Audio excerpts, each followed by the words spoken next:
এই ঈদ উল ফিতরের ব্যাপারে আমাদের কি করণীয়? বর্তমানে গোটা পৃথিবীর বর্তমান পরিস্থিতি করোনা ভাইরাসের কারণে গোটা পৃথিবীর বিভিন্ন দেশে ঈদের জামাতকে বিভিন্ন পর্যায়ে উলামায়ে কেরামদের বিভিন্ন উলামায়ে কেরামরা ঈদকে পালন করার জন্য স্বাভাবিক যে একটা নিয়ম ছিল যে ঈদগায় যেতে হবে, ঈদগাতে করতে হবে, এটাকে পরিবর্তন করে বিভিন্ন দেশে বিভিন্ন মাসালা দিয়েছেন, ফতোয়া দিয়েছেন। বিশেষ করে সৌদি আরব, মিশর, তুর্কি, ইউরোপের দেশগুলি, আমেরিকা, বিভিন্ন দেশগুলি আছে, দেশগুলির মধ্যে ফতোয়া দেওয়া হয়েছে যে মসজিদও হবে না, ঈদগাহ তো হবে না। পেছনে কারণটা কি? পেছনে কারণটা হলো বর্তমান যে সমস্যাটা আমাদের মধ্যে দেখা দিয়েছে গোটা পৃথিবীর মাঝে, এটা হলো ছোঁয়াচে। এটা হলো যেখানে গ্যাদারিং হয়ে যায়, যেখানে মানুষ একত্রিত হয়ে যায়, সেখানে সমস্যা দেখা দিচ্ছে। আজকে আমাদের দেশের কথা বলি,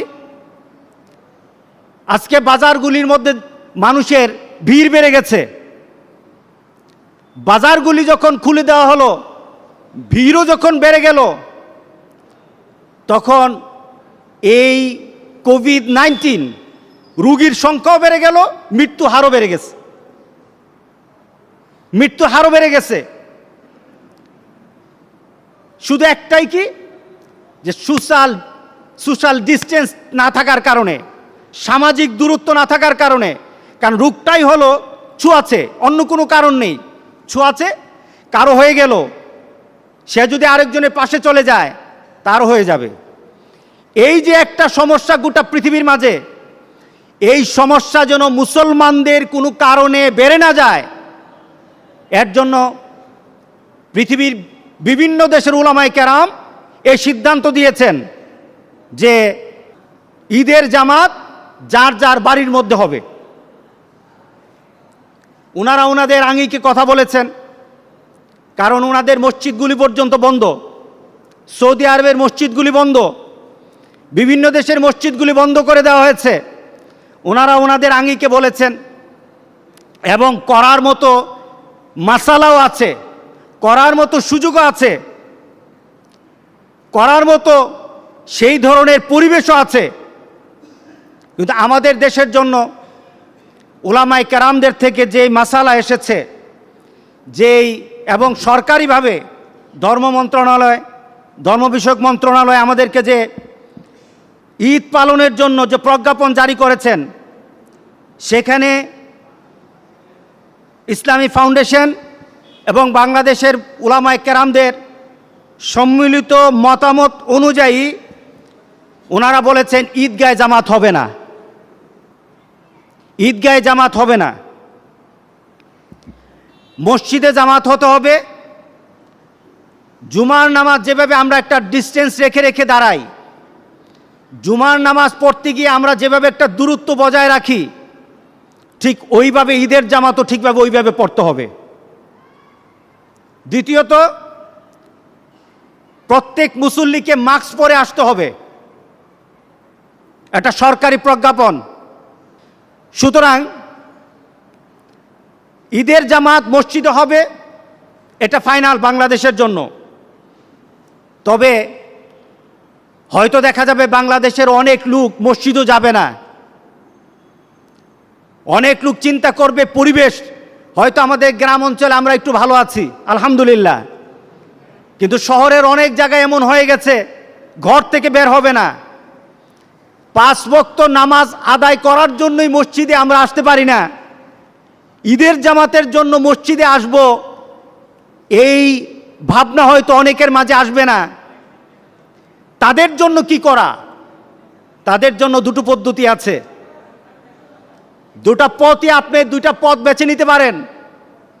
পেছনে কারণ হলো, আমরা বৎসরে যখন ঈদ পালন করি, আনন্দের সাথে ঈদ করি, সুতরাং এই আনন্দ থেকে কি আমরা নিজেকে হারিয়ে ফেলি না, চেষ্টা করি যাওয়ার জন্য।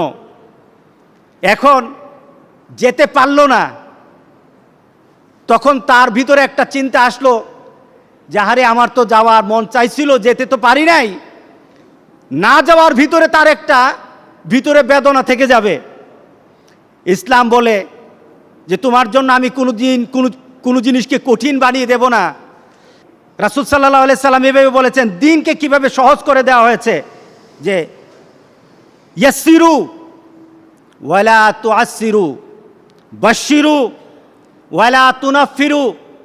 রাসূল সাল্লাল্লাহু আলাইহি সাল্লাম আমাদেরকে বললেন যে তোমরা যখন দিনের কোনো বিষয়ে কাউকে কিছু বলো, তাকে ভীতি দেখায়ও না, কঠিন করে কিছু বলো না, দিনটাকে তার জন্য সহজ করে দাও, দিনটাকে সহজ করে দাও। আল্লাহ সুবহানাহু ওয়া তাআলা দিনকে সহজ করে দিয়েছেন। আল্লাহ সুবহানাহু ওয়া তাআলা যেমন বলেছেন, ইউরিদুল্লাহু বিকুমুল ইউসরা ওয়ালা ইউরিদু বিকুমুল উসরা। তোমাদের থেকে যখন আমি দিনের কোনো কাজ আমার চাহিদা থাকবে, তখন এটাকে আমি তোমার জন্য কঠিন করে আমি চাই না, সহজ করে আমি তোমার জন্য ব্যবস্থা করে দেব, তোমার উপযোগী করে দেব।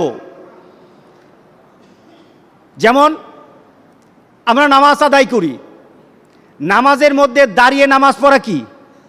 হ্যাঁ বলেন, দাঁড়ানোটা কি নামাজের মধ্যে ফরজ? এখন আপনি দাঁড়াতে পারেন না, আপনার পায়ে সেই শক্তি নেই, তখন আপনি যদি বসে নামাজ পড়েন, ফরজ ছেড়ে দিলেন, বসে নামাজ পড়বেন, নামাজ হয়ে যাবে।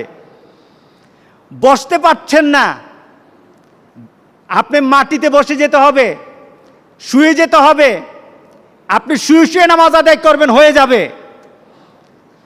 আপনি শুয়ে শুয়ে আপনি ভালো করে আপনি নিজেকে নামাজের জন্য প্রস্তুত করতে পারেন না, আপনার শুধু ভিতরে ভিতরে একটা চিন্তা করতে পারেন, ইশারার মাধ্যমে করতে পারেন।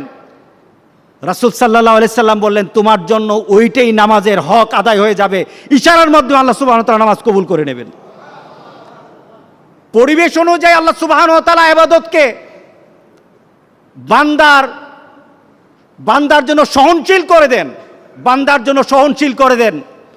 আজকে গোটা পৃথিবীর মধ্যে যখন আমরা একটা বিপদের মধ্যে পড়ে গেছি, তখন আমাদের জন্য একটাই চিন্তা করা দরকার, উলামায়ে কেরামদেরকে একটাই চিন্তা করা দরকার, পৃথিবীর কোন দেশ করলো আমরা করব না, পৃথিবীর কোন দেশ ছাড়লো আমরা ছাড়বো, এইটা চিন্তা নয়।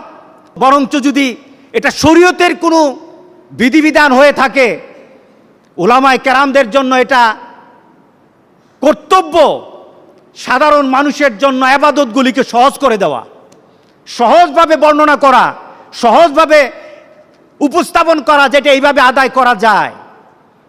যেমন আপনি ঈদগাহে আসলেন না, ঈদগাহ হলো না, মসজিদে হলো, মসজিদও আসলেন না।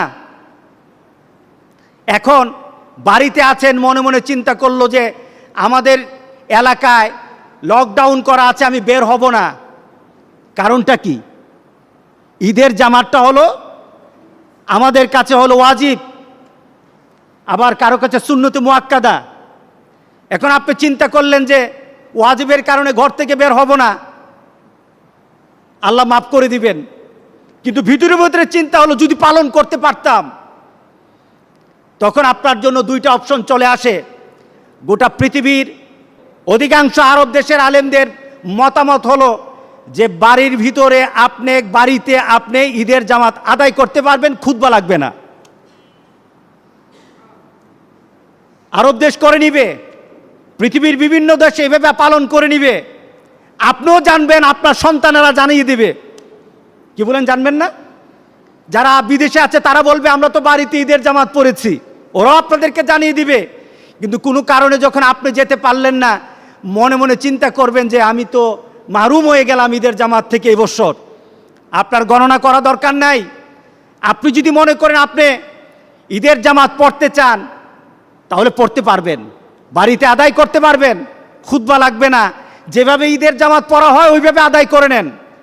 আর যদি মনে করেন যে এটা আমাদের এই দেশের উলামায়ে কেরামদের কাছে গ্রহণীয় নয়, আমরা একটা অন্যভাবে আদায় করতে চাই, তাহলে ঈদের জামাত আপনি আদায় না করে সেদিন আপনি 2 রাকাত বা 4 রাকাত আপনি নামাজ আদায় করে ফেললেন, আপনাকে আল্লাহ সুবহানাহু ওয়া তাআলা ঈদের মর্যাদা আল্লাহ দান করে দিবেন।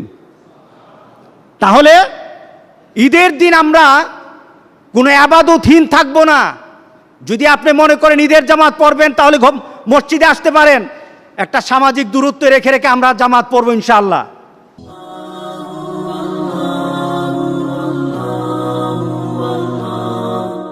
আল্লাহু আল্লাহু আল্লাহু আল্লাহ আল্লাহ